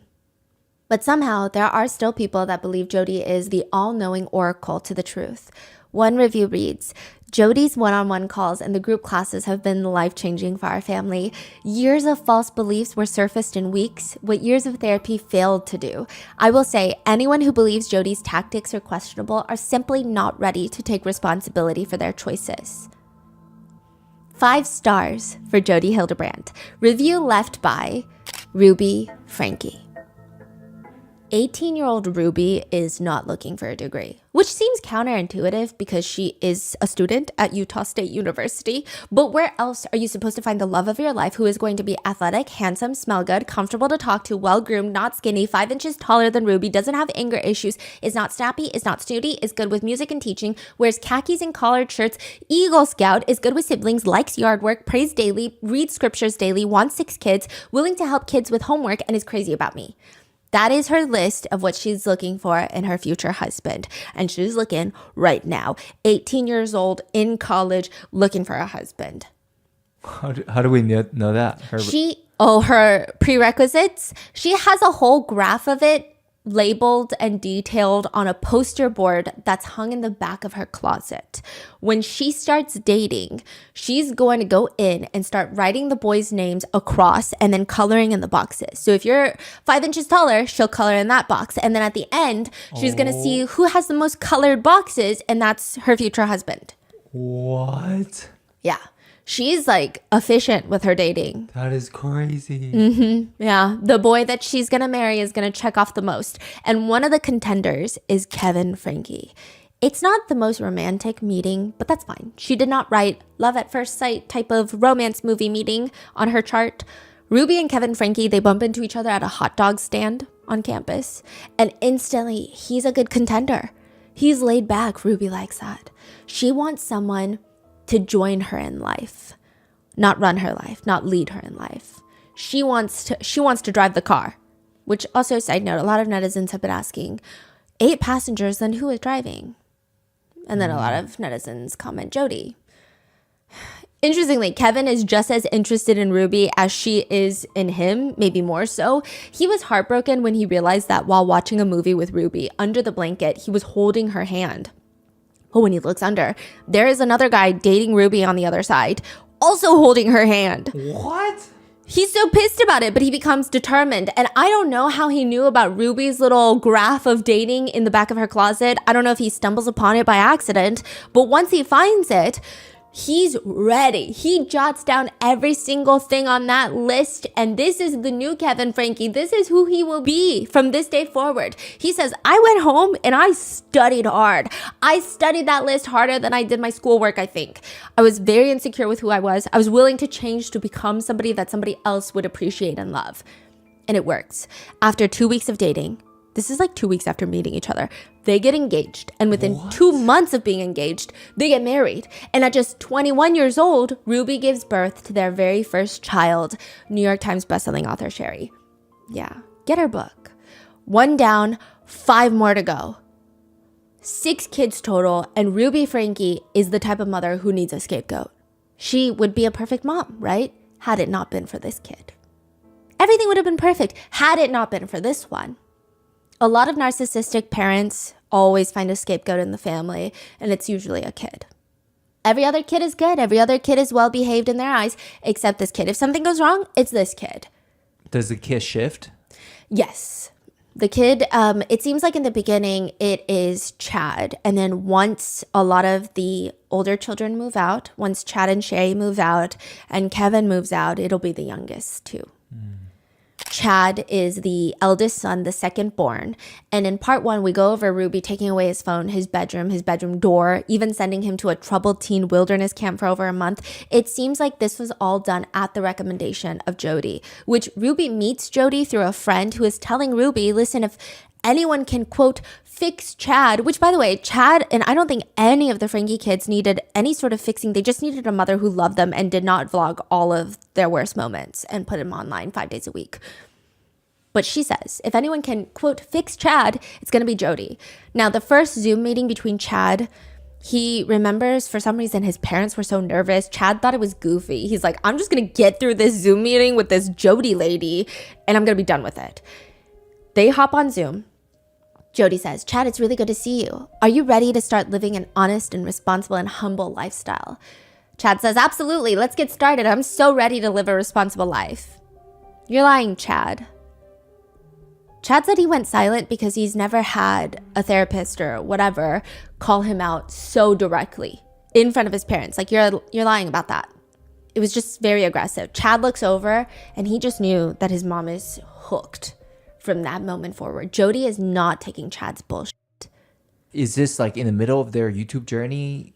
Like, yes. They're already famous? Already famous. So do you think Jody coming in already like, oh, I want these people as... It seems like I want to it. latch onto this Yes. them because they're famous. And Famous, rich, influence, everything is perfect. I see. Yeah. Now, after the Zoom call, Jody reaches out to the Frankes and she tells them, look, your son Chad, he needs an outcome. He needs an outcome for the way that he showed up to that meeting. He's running circles around you guys. Immediately, they just start taking away everything. His phone, Xbox, no friends, Anasazi Wilderness Camp. He doesn't get a bedroom. Eventually, they take away football, that was honestly Chad's, he was really good at football. Really good. That he wanted to get a scholarship and just get out of there. Chad says, my mom was trying everything in her power to fix me, but I never felt like she was doing it for me. It always felt like she was doing it for herself. At one point, my mom got kind of teary-eyed and she said, Chad, this is your last chance. Jody and I found a military camp in Virginia and we are just waiting for one more time of you acting up. And if that happens, we're going to send you there until you're 18. Chad says, I don't know. I think I really just sensed something in my mom that realized that she's not going to let Jody go. This is just how it's going to be. This is how it's going to be from now on, and I just decided to start listening. Ruby's thought is, if this is going so well with Chad, why not Kevin? Maybe Kevin Franke, Ruby's husband, can benefit from some counseling. Kevin Franke works as a professor at BYU in the civil engineering department with a focus on geotechnical engineering, meaning he teaches how soil and rocks and earth materials interact with structures and buildings and infrastructure. It's a lot of work pertaining to the soil, so they're really well versed in fundamentally soil mechanics and just how rocks behave. So how certain soils respond to static and dynamic loads, how an earthquake can have the interactions between the infrastructure and the soil specifically in that region, and how they can learn to make the infrastructure better for the future. It's a lot of smart stuff. It's indisputable that Kevin Franke is academically very intelligent, but in terms of teaching, some would argue he's not very good. His Rate My Professor rating is 30% would take again, with a solid 2.2 out of 5. One review on Rate My Professor says, he's very rude and mean. He spoke down to students in a very condescending, disrespectful manner. I truly did not have a great experience in this class. It wasn't an insanely hard class. I take schoolwork very seriously and I've never had issues with a professor before Professor Franke. Hard professors are one thing, but downright rude, dismissive, and arrogant is another. Save yourself the misery if you can and take something else with someone else. Another just reads, weird dude. Interestingly enough, another reads, unable to get in contact outside of class. He's very controlling and you can only have the same views that he has or you will be looked down upon. Caused me so much stress that I dropped out. Which we talked about this briefly in part 1, but Kevin does not appear to be involved in his family life. One would assume that perhaps he was using all his energy at work, but a lot of the students say he was impossible to get in contact with outside of class. So if he's not working, he's not with his family, what is he doing? Another rating reads, Professor Franke was rude from day one. He does not respect his students at all. He was always in a bad mood and made class miserable. He would make horrible homophobic remarks and make us students feel incompetent. His classroom felt hostile and like a prison. I hate it there. Kevin says he started taking connections classes with Ruby, group sessions. Actually, the first time he went was a full seminar. Like, a whole workshop. It's like one of those hotel conference rooms that you book out. Jody's hosting it. Jody's up on the stage and the whole workshop is love versus lust. Jody would say, love is giving. It's honest. Lust is about taking. It's about greed. It's about control. And you can lust over anything. If a man says he doesn't lust, he's lying. Many of them are lusting. Whether they're lusting sexually, they're being selfish. So we have a huge problem. Okay? That's what Jody's saying. Kevin leans in, looks over at his wife, Ruby. He's about to roll his eyes when he looks and sees that Ruby and every other person in this entire hotel conference room is laser focused. They're like on the edge of their seats. He whispers to Ruby, this feels like a cult, like a man-hating club. Kevin says the experience was very confusing. This is a bunch of man-hating women that are just looking for excuses to tear down their husbands. And I mean, that's what it felt like to me in there. But it's confusing because there were a lot of people that I respected, a lot of people that were on that stage with microphones in hand giving testimonials of how great this was and how it changed their lives and their marriage. The seminar does come at a very vulnerable time. He says, to be honest, we were pretty lost, and Ruby believed this was the roadmap back to the place that we both wanted to go.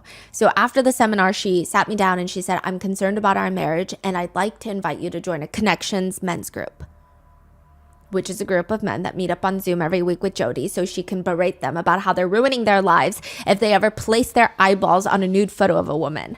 In the beginning, at least, Kevin and Ruby get sucked in. He says, we both felt like there was purpose again. Even the kids felt a change. Ruby was happier. She never shouted anymore. We were really happy, like a happy family again. Clearly, very quickly, Kevin gets very into Connections. There are clips of Kevin Franke giving advice to other parents in the Connections groups. He's sitting there right next to Ruby saying things like, there's so many culturalisms today that are just being promoted and celebrated and taught from the highest towers in every part of the land that it's my job to make kids happy. It's my job to give my kids a magical childhood. It's my job to make my children smile and laugh. And it's my job to make my children successful. No.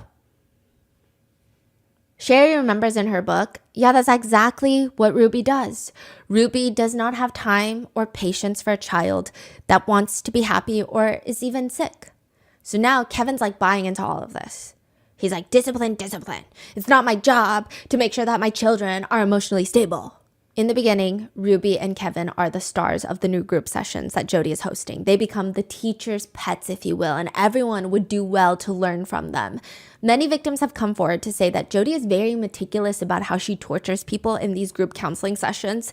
You could be in a group setting with all these husbands, but if you ever admit that you have been self-pleasuring, they will pair you up with an accountability buddy.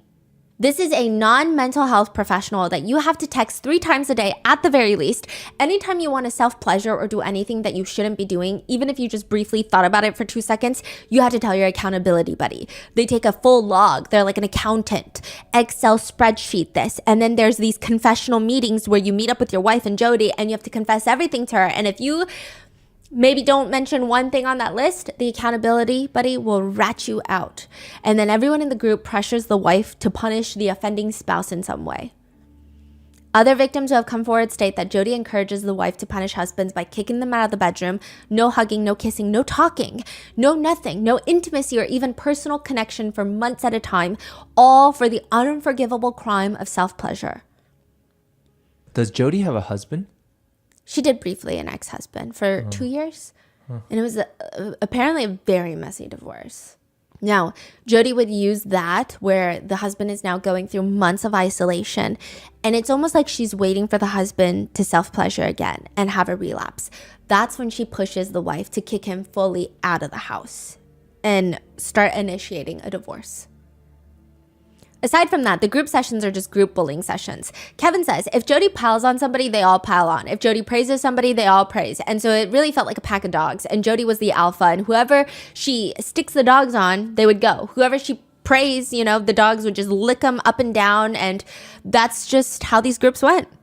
The revenue from these group counseling sessions alone is estimated to be, on the conservative side, have brought in Jody about $30,000 a month. Now, Kevin would start helping to lead these sessions. Yeah, he was very involved at this point. He would talk about how he was addicted to all sorts of things, sports, his phone, work, and how he always just made his wife feel like she had to hold the house down.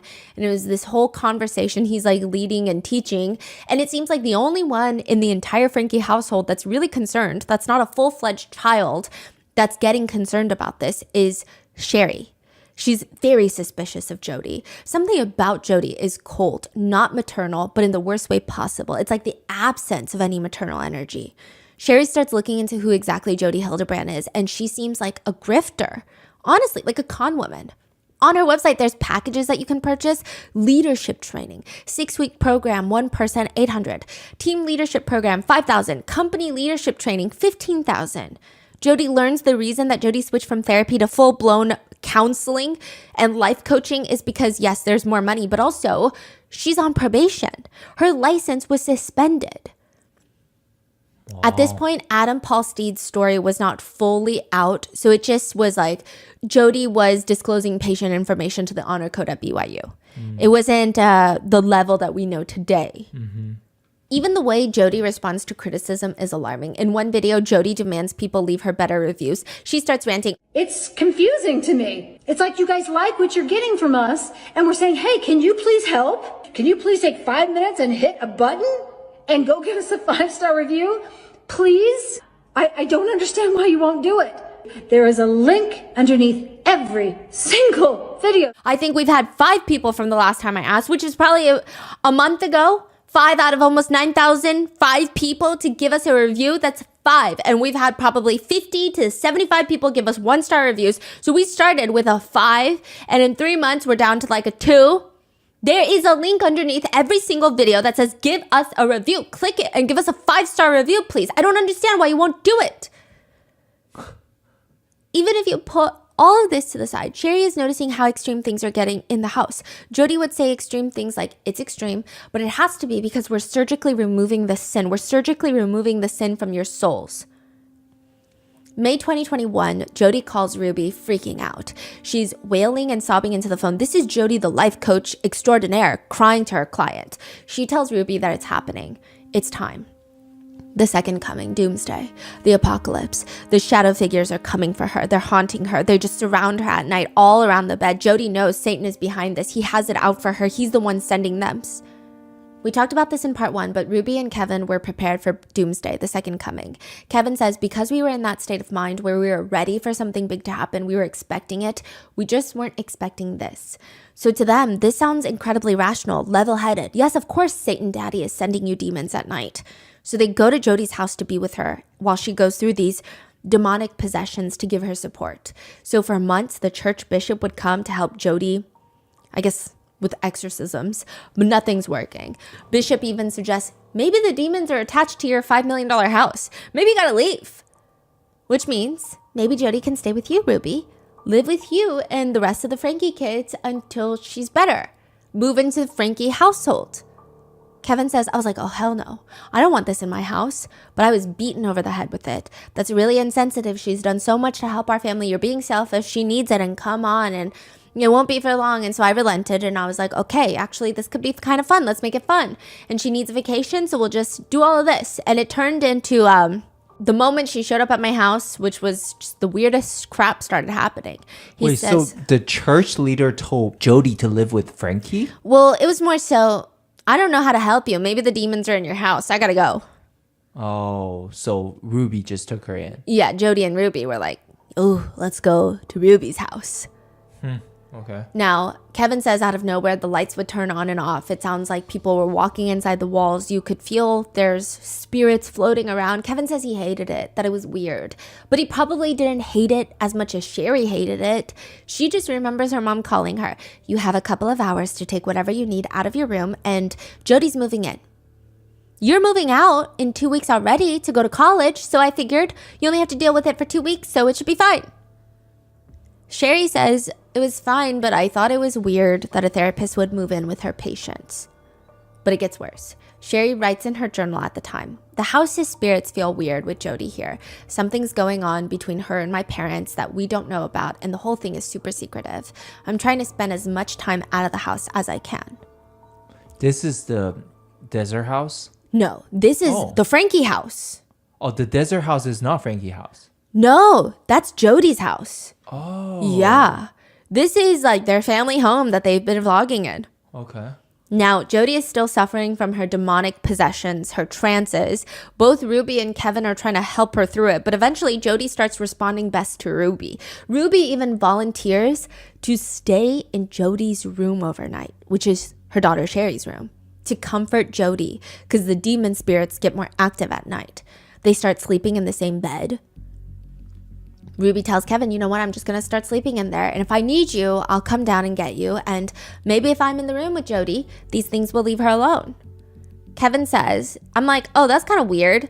That is when they started sleeping in the same bed. Kevin says that's also when, quote, Ruby started having like trances and stuff.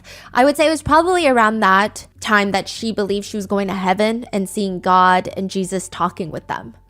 They would stay locked in that room for 4 to 5 hours, and then they would come out all on cloud 9, and Ruby would say things like, she just had this amazing vision. We're all bringing all this stuff into the world. We're doing God's work. Yeah.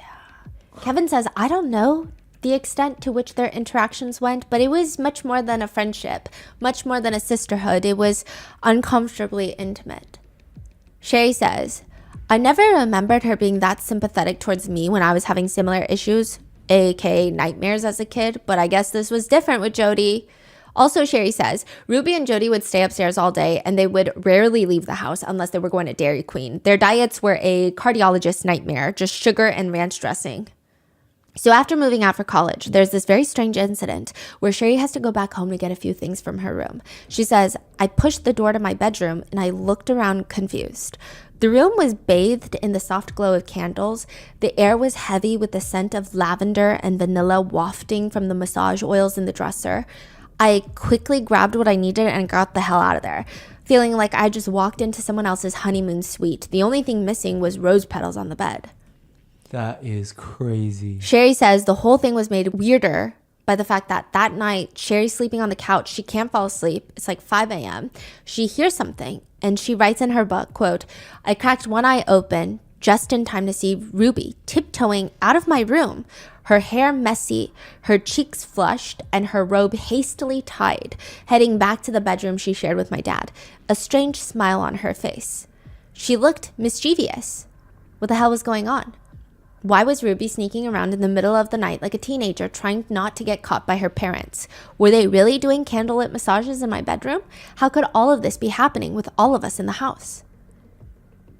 She continues, it was equal parts fascinating and horrific.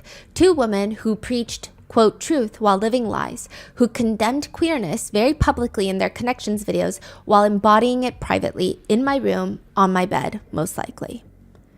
Later, Sherry will find notes in Ruby's computer detailing how frustrated Ruby was about having to cater to Jody's needs for physical affection without getting anything in return.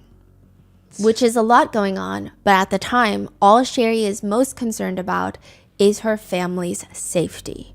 Sherry starts Googling, is my family in a cult?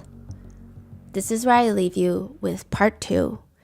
And stay tuned for part 3 and part 4. So part 3, we're going to go over if people could have seen more warning signs. Because up until the day of the arrest, they're still posting podcast episodes, like 30-minute podcast episodes.